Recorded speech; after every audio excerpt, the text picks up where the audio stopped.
Good morning, everybody.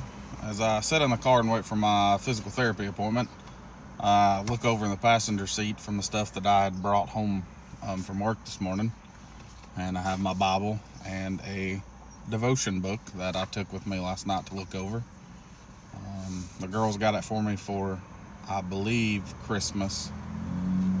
It's the first time I've opened it, so let's not judge there. But that's what this journey is about, right?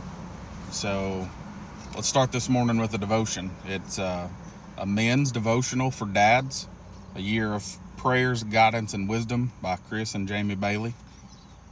They're Christian counselors, but supposed to do one a week, but I think we probably do one a day and then find another devotion to go to. So devotion number one, I don't always have to be strong enough. And it lists 1 Chronicles 16:11. Search for the Lord and for his strength, continually seek him. It goes on to say, remember the day you became a father? Perhaps you were in the room when your little one came into the world. You probably remember the joy, the excitement, and the awe of knowing you helped create that life. The moment was nothing short of miraculous. But then, as the room began to calm, it hit you like a ton of bricks that this little life is now dependent upon you.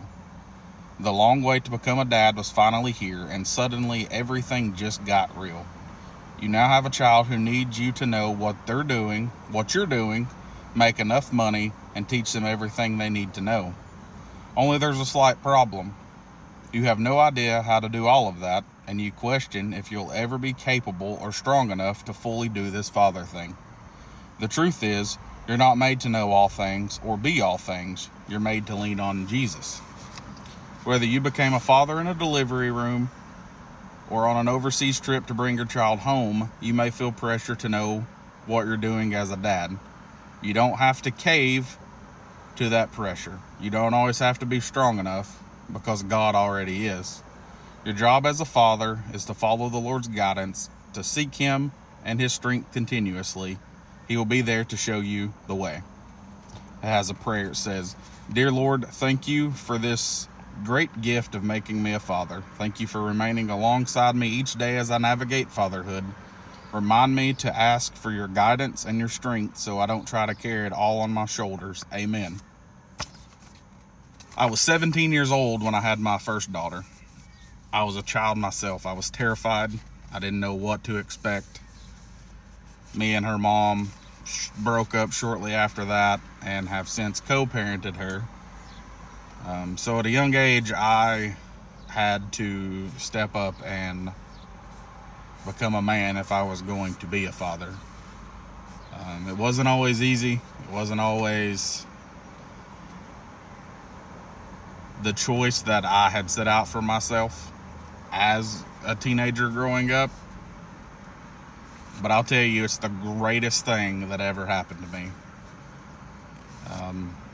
Fast forward to 4.5 years ago, when me and my wife had my youngest daughter. I had the same fears, the same concerns, and the same gut feeling is, am I good enough? Am I strong enough? Can I do this? After having, at that time, a whole almost 11-year-old. So I don't know if any of the other fathers that have multiple kids can relate to it's the same feeling every time. It sure was for me. And I don't know if it was because there was such an age gap between the two girls or what it was. But without leaning on God's strength, there's no way that I could have done it at 17 or in my later 20s. I don't remember exactly how old I was at the time. I guess I was 28. So either way, becoming a father was terrifying at 17, and having another child at 28 was equally as terrifying.